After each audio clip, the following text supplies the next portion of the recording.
Hidup di dalam kehidupan dunia ini harus memiliki momen sakral dan tempat sucinya. Dalam hal ini, kita membutuhkan yang tidak terbatas, yang paling dalam, semuanya, segalanya, seluruhnya harus dapat memberikan pikiran, hati, dan syahwat, kedamaian, dan memperkuat ketentraman. Dan tidak ada yang lebih sakral di dunia ini selain pikiran dan hati serta syahwat kita sendiri. Maka jagalah kebersihannya, rawatlah kondisinya, hormatilah keberadaannya, dan sakralkanlah makomnya.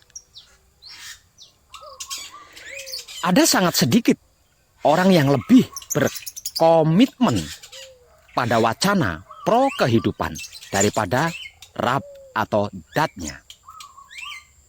Kebanyakannya menghabiskan waktu di dalam kamar nasib, ruangan penjara takdir. Mereka benar-benar menjalaninya. Mereka telah melakukan semua yang mereka miliki untuk itu. Jika sebenarnya mereka percaya bahwa setiap kehidupan manusia adalah suci, dan seandainya jika mereka sadar, saya tahu dia tidak akan bisa menutup mata. Putar dan hadapkan wajah kita ke arah masjid suci, gereja suci, wihara suci, kelenteng suci, pura suci, pagoda suci, minimal 1 kali dalam 24 jam. Dan masjid suci, gereja suci, wihara suci, kelenteng suci, pura suci, pagoda suci yang sesungguhnya ada di dalam diri kita, yaitu pikiran dan hati serta syahwat kita sendiri.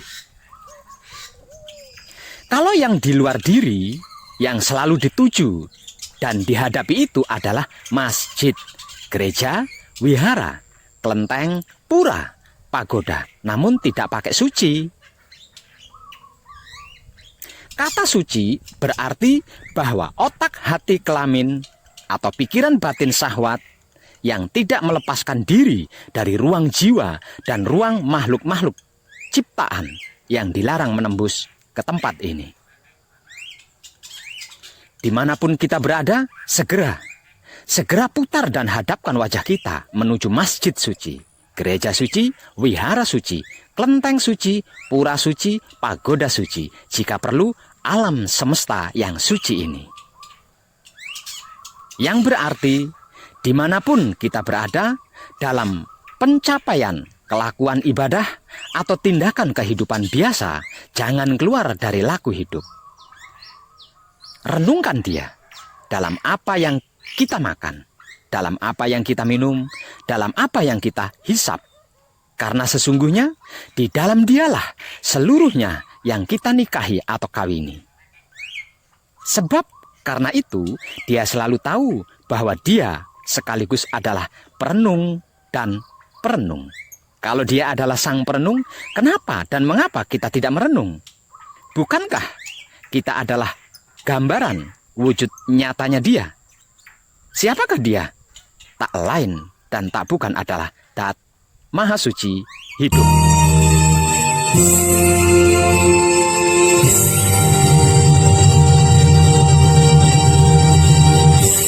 Sejak dulu hingga sekarang, aku ingin selalu merasakan nikmatnya ending kehidupan yang menggetarkan, berdenyut dahsyat, dan penuh perjuangan di setiap momen-momen perubahannya. Karena sesungguhnya diri kita ini bosan menjadi pengecut, pecundang, pengkhianat, dan penakut. Iya? Apa iya? Ayo. Sebab karena itu, sejak dulu hingga sekarang, aku selalu terjun ke pelataran sejarah dan mengukir kesuksesan diriku di setiap gerak tubuh dan gerak pikiran, hati dan syahwatku dengan kesadaran rasa cinta kasih sayang hidupku. Karena aku mengerti, memahami, dan mengetahui sia-sialah mereka yang kehidupannya kalah sebelum berjuang, takut sebelum menghadapi, dan mundur sebelum bertarung. Sebab hidup adalah perjuangan, dan perjuangan adalah kehidupan yang hidup. Di setiap pertama kali aku membuka mata di pagi hari, aku selalu mendidik pikiran, hati, dan syahwatku untuk berkata, teguhkan niat, kuatkan iman, dan murnikan laku, serta sadari hidup. Lalu reguklah kenikmatan hasil perjuangan dengan kesadaran rasa, cinta kasih sayang hidup yang merdeka. Setiap perjuanganku adalah bentuk kata-kata yang kusampaikan kepada Romo, bahwa aku menginginkan kehidupan yang sempurna lagi abadi. Karena sebab itu, ku persenjatai diriku dengan wahyu pancagaib, dan ku bentengi dengan wahyu pancalaku, dan ku nikmati seluruh proses perjalanannya dengan kesadaran rasa cinta kasih sayangnya yang hidup. Yakin dan percayalah, siapa yang berusaha, dialah yang mendapatkan. Siapa yang berjuang, dialah yang berhasil. Siapa yang menanam, maka dia akan menuai atau memanen.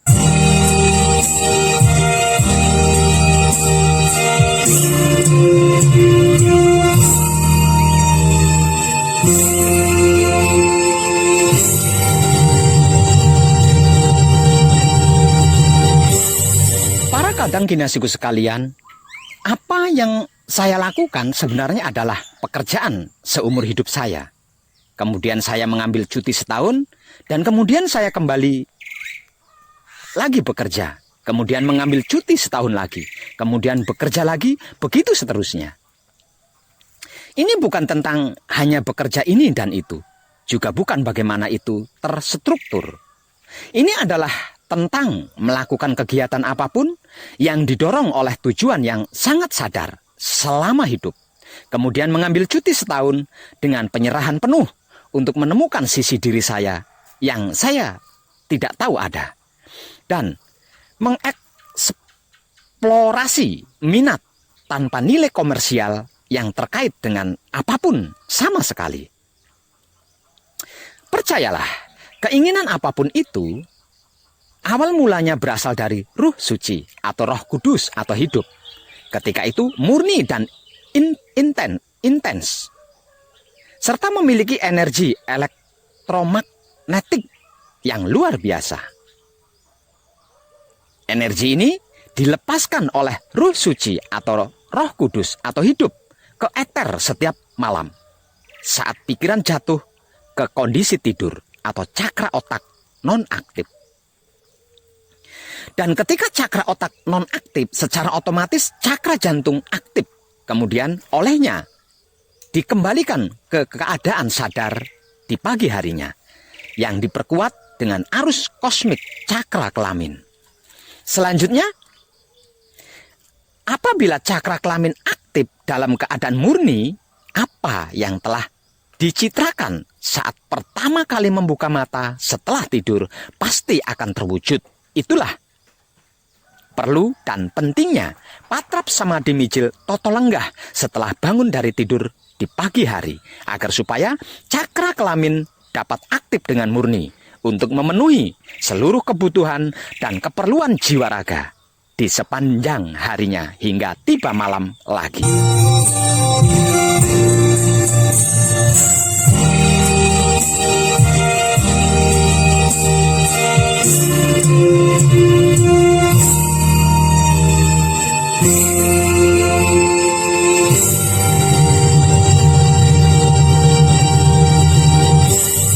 Keinginan adalah hasrat utama dalam kehidupan saya. Satu motif tinggi telah bertindak seperti memacu jiwa raga, bahkan hidup saya. Dan lebih cepat dari itu, saya harus mencari jalan keluar dari dalam kebutuhan sakral yang diberikan kepada saya.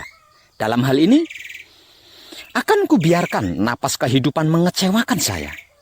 Ini adalah ini, bahwa terlepas dari semua pertentangan duniawi, tata cara dan maha suci hidup akan ditegakkan kembali di setiap rumah-rumahnya yang ada di dalam diri setiap manusia hidup. Bahkan di setiap sekolahan di negara-negara untuk kebaikan seluruh makhluk hidup dan untuk mengukir hati nurani bangsa-bangsa. Tata cara Dat Maha Suci hidup yang menjadi saksi semua Alkitab dan seluruh penciptaan sampai bangsa-bangsa itu memberi penghormatan lagi kepada Dat Maha Suci hidup. Berkesadaranlah dengan iman yang cerdas dan cerdaslah dalam beriman. Karena jika tidak sedang menginformasikan rasa dan perasaan cinta kasih sayang hidup kepada alam semesta seisinya, orang-orang yang kedewasaannya sudah matang lebih banyak diam. Diam bukan berarti tidak mengerti, tidak memahami, dan tidak mengetahui. Diam juga bukan definisi kebodohan. Diam bermakna bahwa dia telah dewasa dan sudah matang. Karena mengerti, memahami, dan mengetahui, lebih baik merenung tentang apa yang terbaik untuk diri dan orang serta makhluk lain. Lebih baik diam, namun mengerti, memahami, dan mengetahui apa yang harus dilakukan, daripada berbicara, namun tidak mengerti, tidak memahami, dan tidak mengetahui apa yang dibicarakan. Lebih baik diam, dianggap bodoh, daripada berbicara dan berusaha agar supaya dianggap pandai, pintar, dan cerdas. Berkata-kata memang lebih baik daripada diam, namun diam akan jauh lebih baik daripada berkata-kata, namun menyinggung rasa dan perasaan orang lain, serta menyakiti pikiran dan hati, bahkan syahwat orang lain. Percayalah, diam itu lebih baik daripada berbicara omong kosong, dan sok mengerti, sok paham, serta sok tahu. Lebih baik diam daripada melontarkan kata-kata yang tidak sepatutnya. Diam itu bijak, bahkan bijaksana. Namun ketika kebijaksanaan kita diinjak-injak dan tidak dihargai, berbicaralah, buat orang lain diam, karena diam adalah emas. Selain itu, tentang apapun itu di dalam kehidupan di dunia ini, selalu berpikirlah positif atau berbaik sangkalah pada segala hal. Tidak peduli seberapa keras kehidupan kita. Kenapa dan mengapa kok harus selalu berpikir positif dalam semua hal? Jalan proses kehidupan setiap manusia hidup itu berbeda-beda. Ada yang sadar, ada yang datar-datar saja, dengan masalah-masalah yang tidak seberapa. Namun ada juga yang ditempa dengan masalah yang teramat sangat berat. Panjenengan tahu kenapa dan mengapa air mata berasa asin? Itu karena air mata adalah garam kehidupan. Saat merasakan kesusahan, kesedihan, kekecewaan, tidak jarang orang mengeluarkan air mata untuk mengekspresikan rasa dan perasaannya. Namun bagi sebagian orang lainnya, air mata yang jatuh bisa sekaligus mengurangi rasa dan perasaan kecewa di pikiran dan sakit hati. Jikalau sampai mengalami kesusahan, kesedihan, kekecewaan, dan sejenis penderitaan lainnya, teteskanlah air matamu agar menjadi sedap, tidak ampang rasanya. Di situ akan ada nyut. Nyut inilah yang bisa digunakan untuk mengobati berbagai macam jenis kesusahan, kesedihan, kekecewaan, dan jenis penderitaan apapun. Buktikanlah sendiri.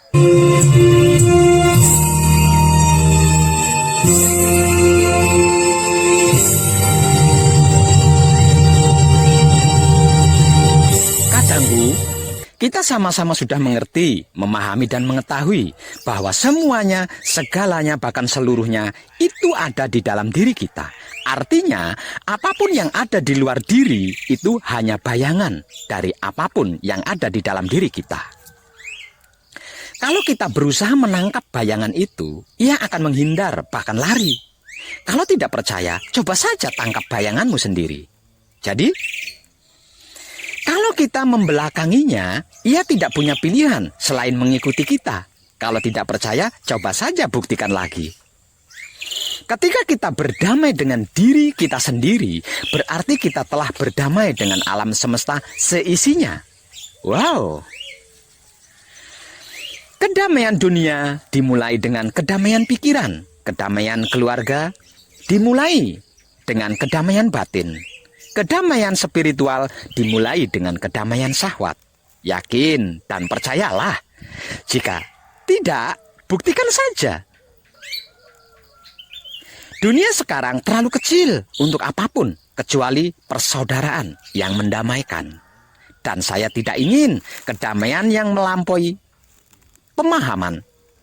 Saya mau pengertian yang memberi kedamaian. Untuk itu, siapkan diri kita untuk berjuang, berkorban, dan mengabdi. Sebab hidup adalah perjuangan, pengorbanan, dan pengabdian tanpa henti. Berjuang, berkorban, dan mengabdi untuk siapa? Dan untuk apa? Berjuang, berkorban, dan mengabdi untuk hidup, buat banyak kehidupan. Untuk itulah Putra digudang oleh Romo. Karena itu, Putra bisa menikmati setiap amuk badai kehidupan dengan kesadaran rasa cinta kasih sayang Romo. Sebab itulah Putra kekudangane Romo punya keberanian, keuletan, ketangguhan, dan kemampuan bangkit setelah terjatuh tanpa keluh kesah. Karena sebab itulah Putra kekudangane Romo akan selalu menebar kesadaran rasa cinta kasih sayang Romo dengan kesadaran rasa cinta kasih sayang Romo kepada apapun, siapapun, dan dimanapun, serta sampai kapanpun, bahkan di setiap tantangan.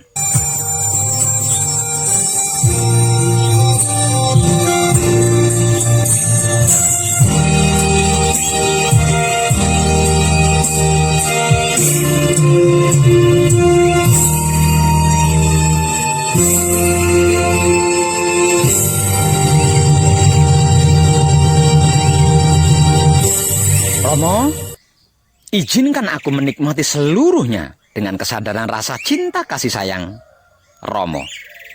Aku terus menata tutur kataku, sifat dan sikapku, perilakuku, pikiranku, hatiku, dan syahwatku.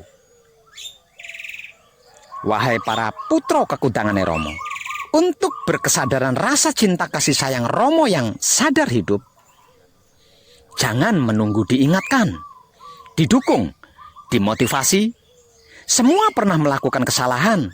Yang penting selalu koreksi diri dan perbaiki.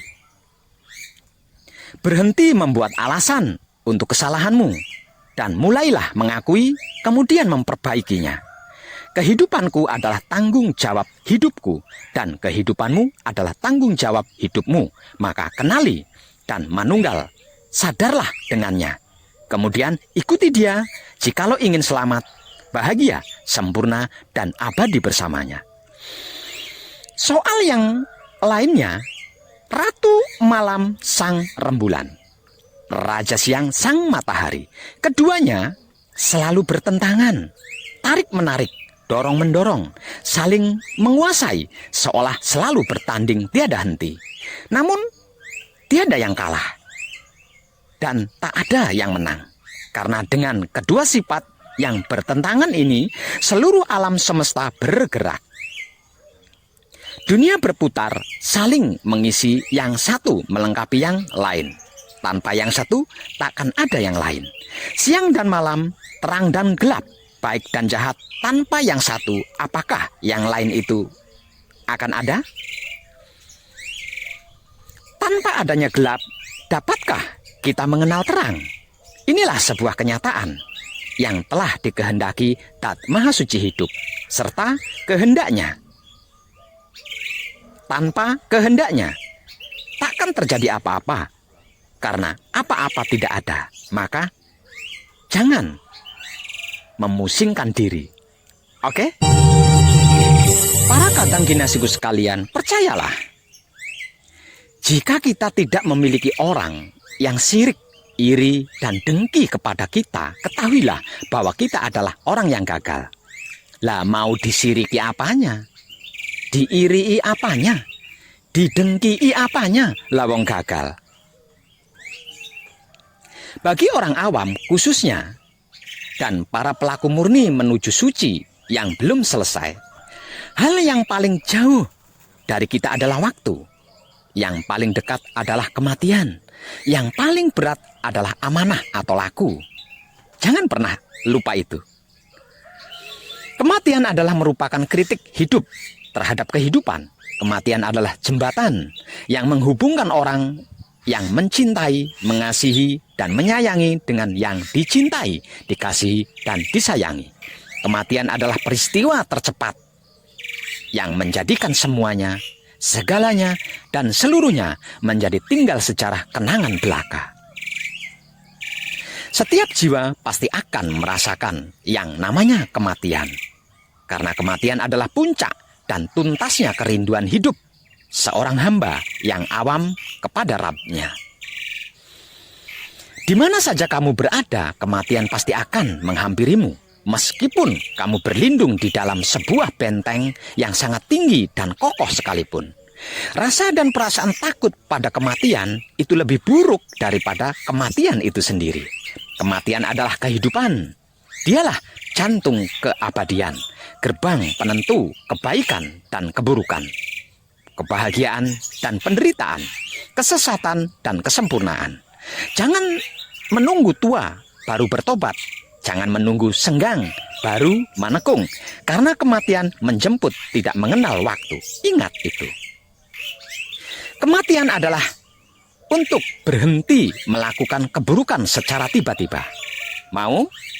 Kalau tidak mau, hanya ada satu cara untuk menghapus kematian. Satu teknik untuk menghentikan reinkarnasi dan satu metode saja untuk memutus rantai karma, yaitu manunggal jati dengan Dat Maha Suci hidup. Tercerahkanlah panjenengan semuanya dan salam setuhan penuh rasa cinta kasih sayang dari dalam lubuk hati saya, Wong Edan Bagu, yang paling dalam. Selamat, selamat, selamat. Rahayu, rahayu, rahayu. Damai, damai, damai, tentram. Saya Wong Edan Bagu ngaturaken sugeng rahayu. Lir ing sambikala amanggih yuwana, pinayungan mring ingkang maha suci. Basuki yuwana teguh rahayu selamat.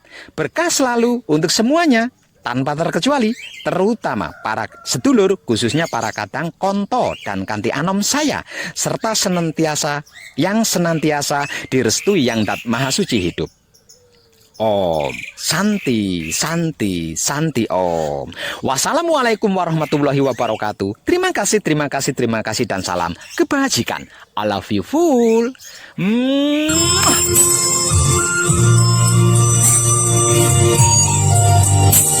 Thank you.